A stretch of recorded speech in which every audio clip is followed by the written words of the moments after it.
رسول الله وعلى آله وصحبه وسلم تسليما كثيرا.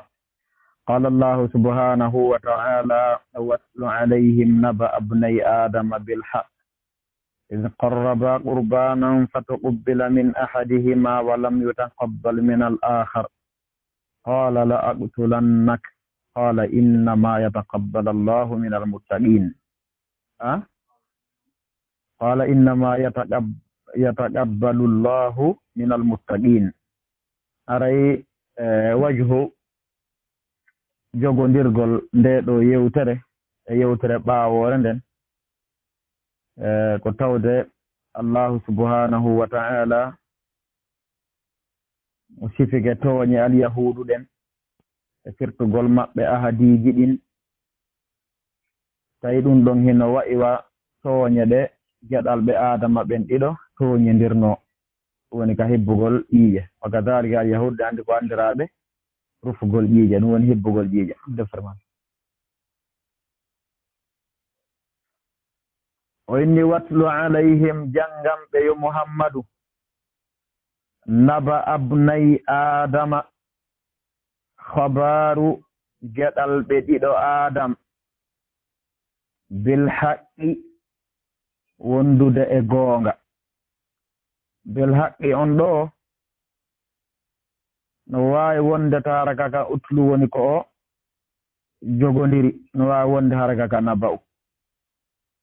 wa watlu alayhim jangam ɓe naba abnayi adama habaru geɗal ɓe ɗiɗo adama bil haqqi jangande haddodirde e goonga, e wonde goonga, tilawatan mutalabbisatan bil haqqi, maɗum habaru wonduɗe e goonga. naba abnayi adama naba an mutalabbisan bil haqqi. id qarraba qurbanan saanga nde ɓe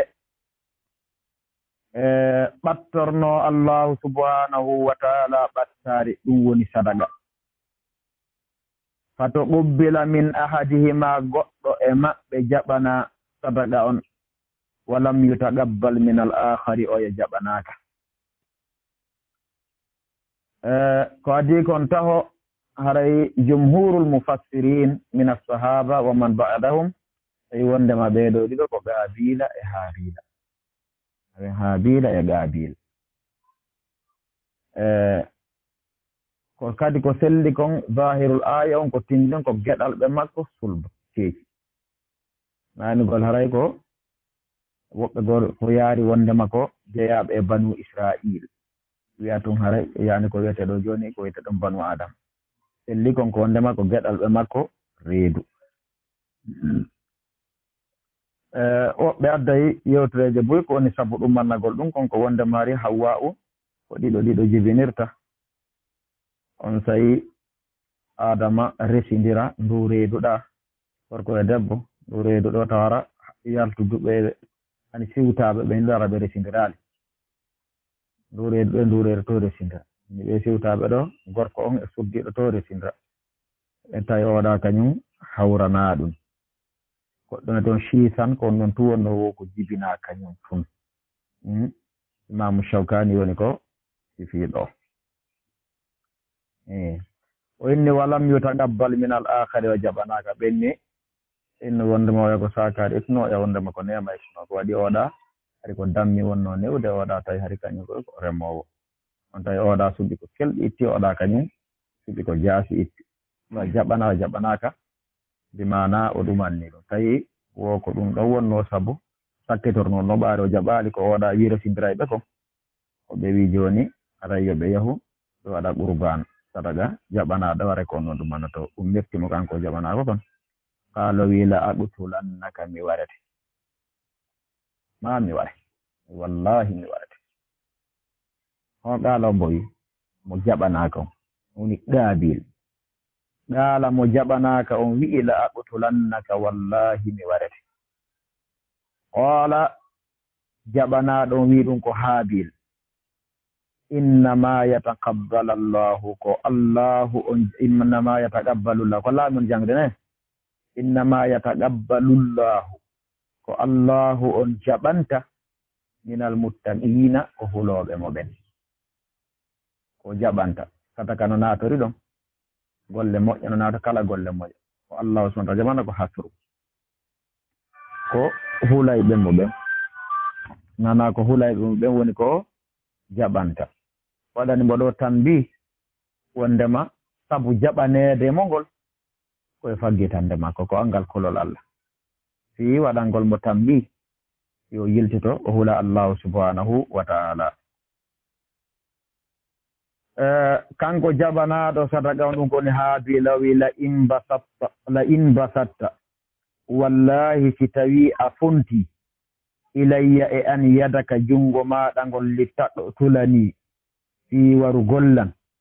faami fi warugol malam ay fiya waram ma ana min mi wona bi basitin fontowo yediya jungo an ilayka e maɗa ɗi aɗutulaka fi warugol lamba non mi wona fontojunga warugol lamba an si tawi hawri woni a yiɗi warugol lan min on mi yiɗa warugol ma wona noon kulol ko honɗum sabu no inni ko fi min akhafu llaha nde hula allahu rabbal alamina jeyɗo windata o ɓangin ɗo wondema ina sabu kulol bimana o woni e o haɗitori bimana warugol oyangol hay defandagol ngol kadi o defandaɗi hay dartagol ngol woɓɓe goo wi wondema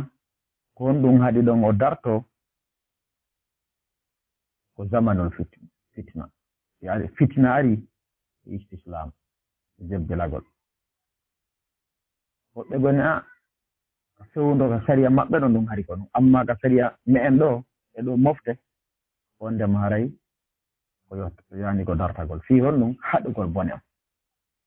faami kono ɗum e ɗum mun no ari kanelaɗo hadis kanelaɗo sallama ɓangini wondema si tawi woni ɗum mannike hay si tawi ko a ƴettu rida maɗum wanar maɗen suumirani yeeso maɗa gon yani fi wata darta few ini taw ya wonu ka suudu maɗa sabaji na nelaɗo ana kay ayim ƴettu ka fammiɗaɗo ɓenne ara joni ara tawti fitina faami inni ko selli kon haqiqa tan fewndo fitnan ko istislam tawi wona fitna ara mannake faami aywa o inni min uridu ɗo kadi ko ta'alile ɗimmo ko haɗi o yetto kon kadi kanko fonta fi yottagol mo inni min uridu miɗo faandi an tabu'a nde ruttodata bi ismi e zunubu an wa ismika e zunubu maɗa fatakuna jeyeɗa min ashabi ay jeyri ala sabu ɗum sabu wargol langol min ashabi naari yimɓe yiite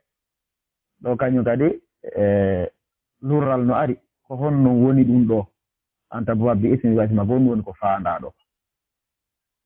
konngol aranol ngol inni wondema uridu an tabu'a bi ismi e zunubu an sindo mi wareno zunubu mo mi yaadayno on hara mi wareno on faami wa ismika e zunubu maɗa ɓa an on a haɗitali a wari rutuda e ɗon ɗon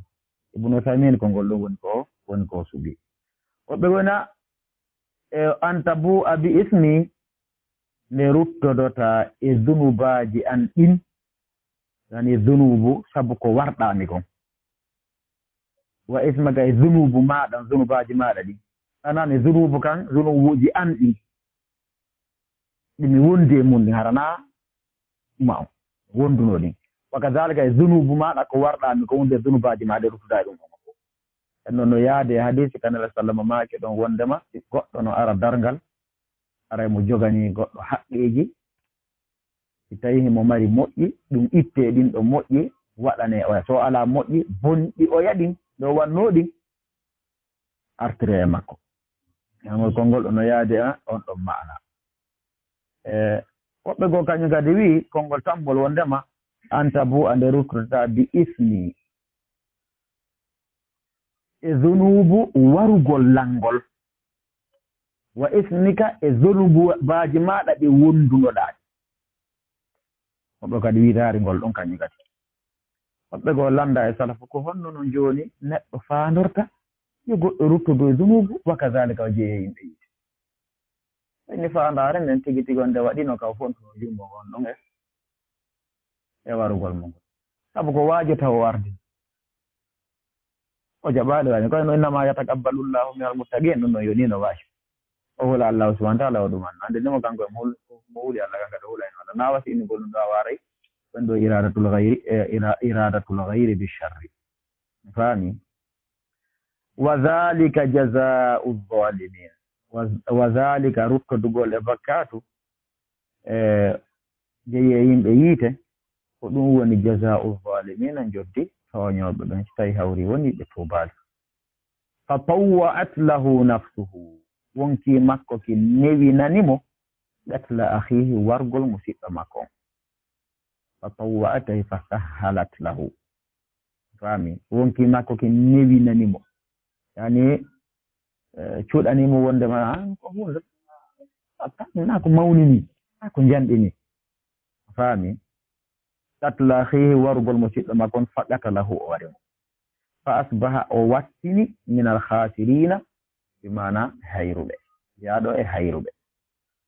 fa ba'atha allahu o wonde makko ɗon ronki andude no warra ko kanko woni adaɗo adiɗo mayde gaɗalɓe adama on faami ɓura jiɓi andude ko honno woni ko o warrata honno o warrata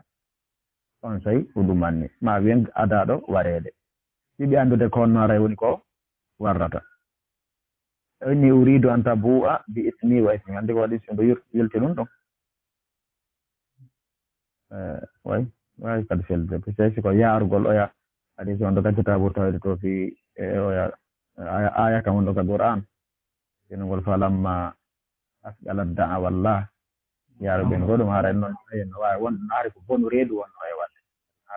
ɗum so ari ɗum noon ko bonu reedu ko adaɗo adi ɗo mayde ɗum tawi andaka sorrugol e ko honno ɓa ɗon o gerdi e muɗum andi no woodi woɓɓe yaaruɓe ɗo ni wondema ko adama e hawwano man woodi woɓɓe saliɓe ɗum to tawa e maɓɓe e bunu usaymin addi konngodi bo inni wondema ko jeeyaɓe e geɗal ɓe adama na e jeeyaɓe wala ko jeeyaɓe e geɗal ɓe adama wona adama e ɗum woni ko faanda ɗum o addi to ilaji maɓɓe o inni sonne fa ba'atha allahu ɗum allahu on immini guraban jeyiwal sundu noon e sundu molanadu jeyiwal jeyiwal yabhatu hingal wiɗo fil ardi ka leydi hingal jessa ka leydi li yuriyahu fiyo ngal hollumo on ɗo damiru maf'ulun yaudu ila gabila amma damir mustatirun yaudu ila al-ghurabi li yuriyahu fiyo ngal hollumo woɓɓe kadi wi wondema li yuriyahu Allah damir mustatirun no yaudu ila Allah subhanahu wa ta'ala fiyo Allah on hollumo kayfa yuwari saw'ata akhihi baadi yani ko honno fasonno o surrirta mana musidɗo makko on saw'ata ɗo ko fanda ɗo ko fure on ɓandu makko no fure on ko ɗum ko fanda saw'ata on ɗo saw'ata akhihi woɓɓe ni ko jeenje ɗiɗi ari warindiri ngala fayti irti ngala hono won tani min Allah subhanahu wa ta'ala ko ghuraba wala ghuraba ko ghuraban o wi on faami jeyingol tigi tigi on ko Allah immini jeyingol ngal ari ngal wi'i ngal hollimo ko no sorrirta on faami qala o wi'i ba'da o yi'i ɗum ngal jasa fi yani hollugol mo no sorrirta qala o wi'i ya waylata min se'a on faami halkaari am bone am andi ko noddu bone yo aru kono koko mi nadnadani sabu ninse ajaztu wondude kadi e haawagol ajaztu emi ronku an akuna misla hada al ghurabi nde wa'aymi wano ngal jeyiwal ɗo fa uwariya saw'ata akhi sabu ɗum mi surrira bimanam surra fure musidɗan on fa asbaha o wattini minan nadimina e min suɓe ɓe no nin so tuubi o ɓe na nin so tuubi kono ko hatte o e kon kola ala kulli halin Allah subhanahu wa ta'ala inno wattini nin suɓe faami ala ni ɗum no tawi no heewi yewtude fotata ari hara fencetaka kam wiya si tawi nafoore no ende ɗum fencetugol noon Allah subhanahu wa ta'ala fencetay Allah subhanahu wa ta'ala ni min ajli zalika ko sabu oɗo warɗo e bone makko on ayni e wargo makko ngon woɓɓe gon tagiɗogo min zalika on ɗo ɓe ala yawdu bi sababi ma'asiyatihi on faami wono zajjaji o ni min jinayatihi ay sabu bone makko on katabna min waɗiri min windiri min waɗɗiniri ala bani israila ay min tabintiniri min farli ala bani israila e banu israila en anna wondema man qatala nafsan kala warɗo wonki bi gayri nafsin ko alda e sababe wargol wokki go'o atarna ɗisa tan aw fasadi ma ɗum bi ajlil fasadi arna sabu fasadu koki waɗi morde fasadoji dagin ɗi wargol wonki fil arde ka leydi fakka annama qatala nasa no wa'i wammo wari yimɓe ɓen jami'an ɓe dendangal remo wa'i wano warɗo yimɓe ɓen ɓe dendangal faami ene ɗum ɗo tigi tigi on tawde boneje ɗin hiɗi yaade bani israel en ko andiraɓe e hibbugol ƴiiƴi e wargol wonkiji moƴƴa fakka annama qatala nasa jami'a ibnu abbas o wi'i ene oɗo waman ahyaha fakka annama ahya nasa jami'a waman ahyaha mo wurni wonki wooti ay woni sabu wonki wurgol fakka annama ahya nasa jami'an no waɗi wasi tawi o wurni yimɓe ɓen ɓe dendangal ibnu abbas o wi'i wondema faanda ɗo ko man qatala nabiyan aw imama qawmi faami imama adli mo wari annabaje ma mo wari lanɗo woni fakka annama qatala nasa jami'an sabu ko jokkimo kon faami ngo yaa ɗo wonno waman ahya'u ay bi an shadda adudahu sembini annabajo e noddanno sembini yeesojo lanɗo makko wa nasarahu faka annama ahya nasi jami'an amma mujahid o wi wondema o faanda ɗo kon man qatala nafsan bi ghayri nafsin faka annama qatala nasa jami'an wa man ahya faka annama ahya nasi jami'an inni wondema sabu joddini mo wari wonki wooti Allah subhanahu wa ta'ala ko noni man qatala nafsan muta'ammidan wa jazaohu jahannam ha kaɗo on kambaɗon mo wari wooti e mo wari buyi on kambaɗon wodani ɗum ka kala har faami ani wodangol mo on kambaɗon o wari wooti e si o wari buyi ani wayi so tawi hawri o wari buyi fobo kamba goto ɗum mani ene yo haɗito faami ɗo wadi goɗɗum go renta ɗo diwuji wowla ko tawatara wona ɗum ɗon satulu binal kalam ere jantagol ɗin ɗon on fof inchallahu taala ɓa ara ko lelnugol woni ko halduɗen ɗo taga warori e ka janngoygol tafsir inchallahu taala e fellitoto ko yeru ko joli kon e fellitagol e few muɗum o inni wala gadi ja'athum gomɗi ari e maɓɓe addaniɓe kan afa rusuluna nelaɓe amen ɓen bil bayyinati hujjaji ɓanguɗi mandeji ɓanguɗi summa hooti inna kathiran ko heewi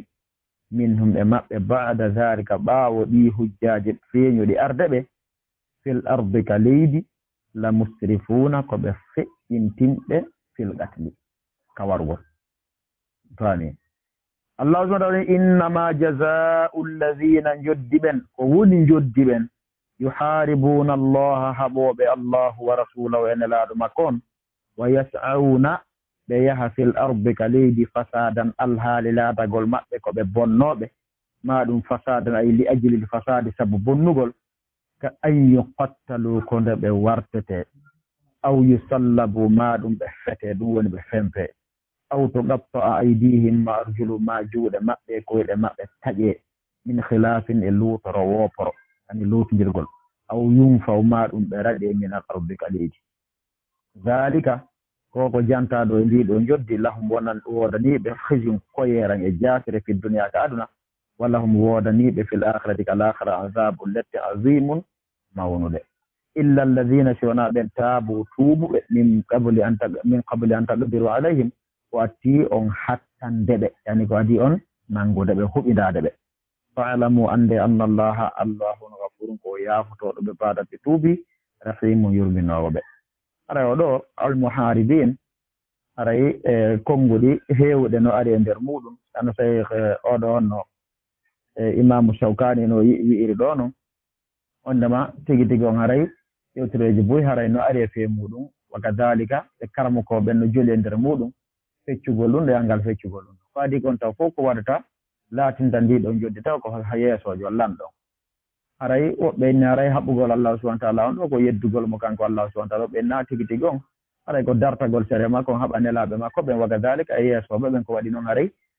ɗum ɗon haray no fo Allah subhanahu wa ta'ala shar'ini ɗum ɗon ala kulli haalin amma haɓugol nelaɗon kan ɗum ɗon kan ko haɓunoɓe on ɓen fewndo makko e wa kadhalika wonɓe haɓude ɓen fewndo lamɓe ɓen e yeesoɓe yani julɓe ɓen e yeesoɓe ɓen aray ko raɓɓiɗi no woodi woɓɓe wiwɓe ɗum ɗon no imam on ko mukhayyarum bayna dimana ɗiɗo joddiji no woodi woɓɓe immorde a imma en waɗuɓe dimana tafsiluji sa joni so tawi hawri woni on tigi wari o jatti jawdi ko yo ware o fempe ani o wenge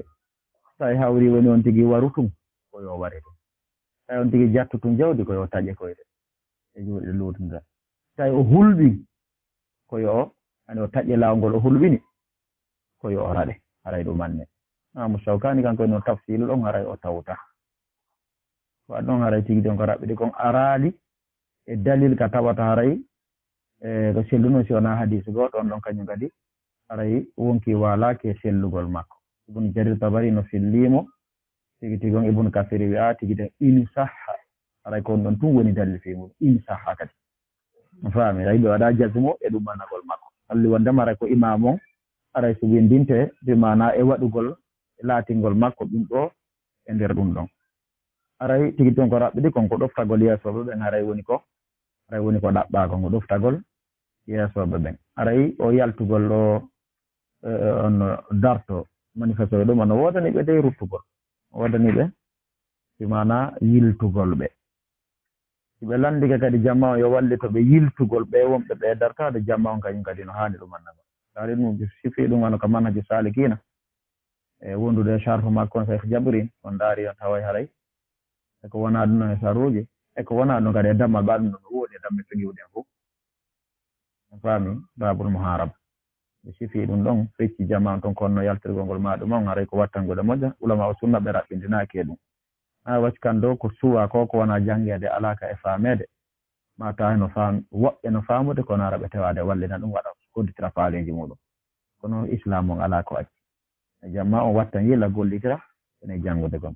ya ayyuha alladina amanu kono yo gomɗi ɓe jangi ɗum de ya ayyuha alladina amanu kono yo amma noon gatto bubbu yeɗon ara tigi tigi on woɓɓe ɓe ginnayi haray haqqeji banu adama en ɗin haray ɗum ɗo nayo rutte ɓe na tigi tigi on si tubama ɓaton Allah so rewni ko illa alladina taabu haray ko seeɗa amma noon in waɗaɓe ɗum ɓe dagantako ɓe enna ɓe yaafike tawa lanɗon waɗali ko ɗumanni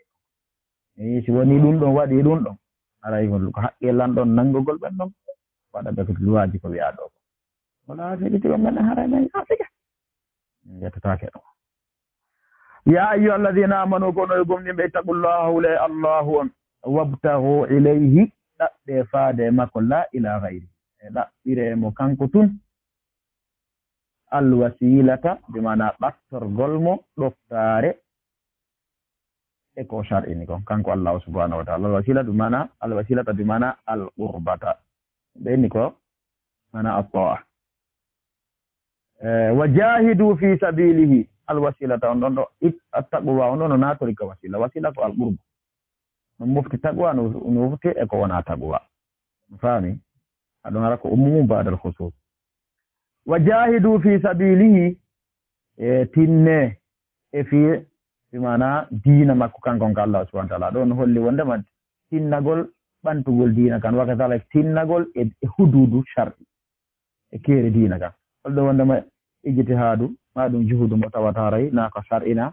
ara non ko tampere wona wakkilare noon rana tinnare la'allakum tuflihuna fiyo on malo inna alladhina kafaru ɓen heeferɓe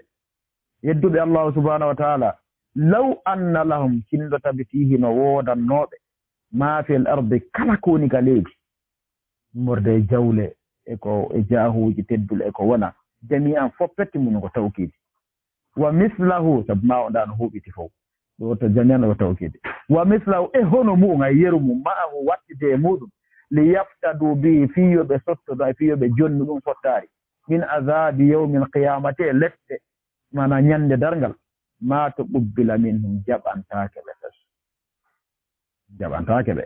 ɓe sottora ɗum e lette allah subhanahu ma dama ɓe ma e wiye keferankako walam no wodan ɓe azabu lette alimu musude yuriduna eɓe faade way tawi hawɗi goɗɗo lante hen joni noon fonno alhaali maɓɓe ka yiɗi toon allah tan yuriduna eɓe faala yasruju yani yaltugol maɓɓe minan naari ka yiite wama hum tawi noon ɓe wona ɓe haarijina min ha yaltayɓe toon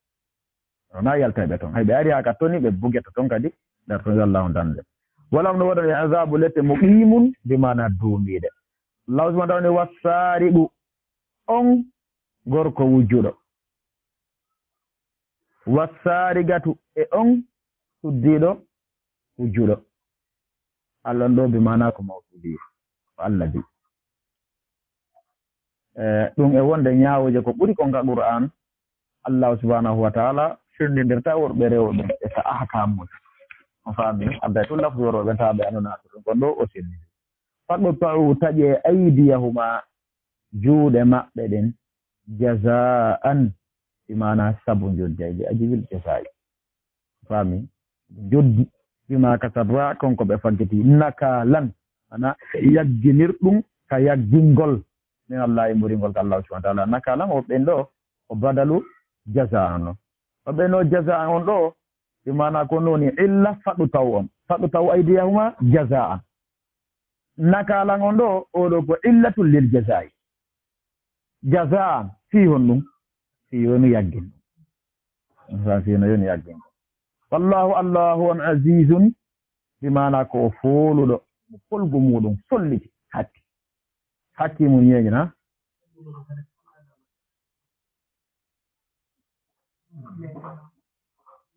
kamɓe tana maɓɓe fof en kamɓe tana maɓɓe ko ɗum ɓe waɗi toon voilà andi koko ɓe yoɓirte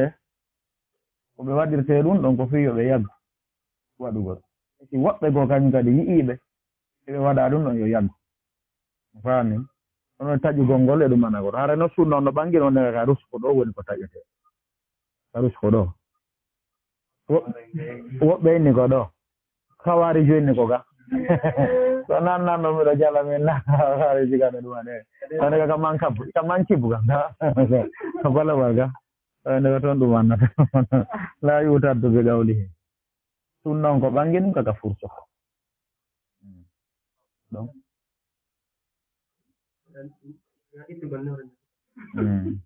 no sunna on ɓangini hikmaji hewɗe no e nder moɗon ndaari nga tafsiri bono sanne no yey ɗon hikmaji ɓurɓe waɗi fii mana ɗum o kona goɗɗon o ɗum yagginta ko ɗum ɗumanda sa ɗum andi pelo wujju ɗumanna aray ɗumanda waɗno wondema ko rubo odi ko yoni rubo o dinara mbuyka kan harano yoni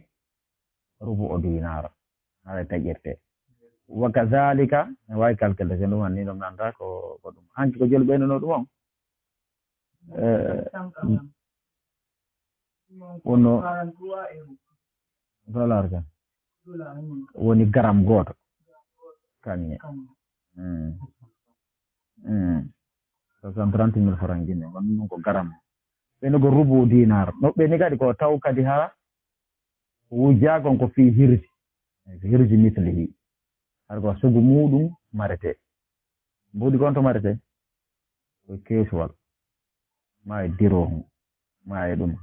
yetti a wallini ka yaasi aɗa ɗumata oto noon no annda ɗum ɗon no mare e yaasi ko kala ko hirji mislihi ko so ndi yeebirini renade ɗum annaki aɗa taƴirta mo waɗi ƴettinora taƴirtaki andi wiyete nguyka taw ko ɗum ɗo ko suuɗo ƴetta ndaara ɗum no jokkodiri ɓalla sona ɓangini ñawoore arɓe kene pettan jatti attaque jatti jawle ɗen o ɓangi noon kadi moltinayɓe ɓen kadi ay wujjeɓe ɓe ewte nguyka ko tatara koko wujjira e gunɗo ɗum woni nde ñawoore ɗo to suuɗa wujja ni faman taaba kala tuubuɗo min ba'de zulmihi ɓaawo tooñe ɗe o tooñe wotoñe tuubi o laɗɗini wa aslaha o moƴƴini bonnon ko bonni kon fa inna allaha allati allahun yatubu alayhi o tuubay e makko yani tuubu ya allah subhanahu wa ta'ala ko hawri ndingol e jaɓangol a faami tuubugol allahu subhanahu wa ta'ala ko jaɓugol hawri ndingol jaaɗon e tuubugol ngol wa kadhalika e jaɓangol muso tuubi inna allaha allahun ghafurun ko o yaafotoɗo ay inna allaha ko fi allahu on ghafurun ko o yaafotoɗo rahimun bimana yurmeteɗo alam ta'lam anna allah alam ta'lam fellet hiɗa andi istifhamu ɗo ko littaqrir fami ko littaqrir alam nashrah ay gadi sarhana laka sadraka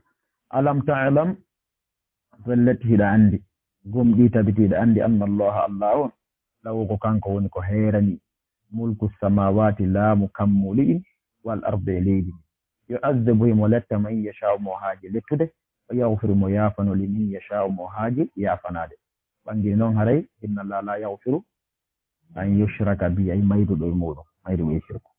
wallahu allahu ala kulli shay'in dow kala hunde qadirum imo hattani oɗon haga billahi tawfiqi wa akhiru da'wana alhamdulillahi rabbil alamin نسأل الله تبارك وتعالى أن يجزي أخانا الفاضل خير الجزاء. إذاعة منهج النبوة.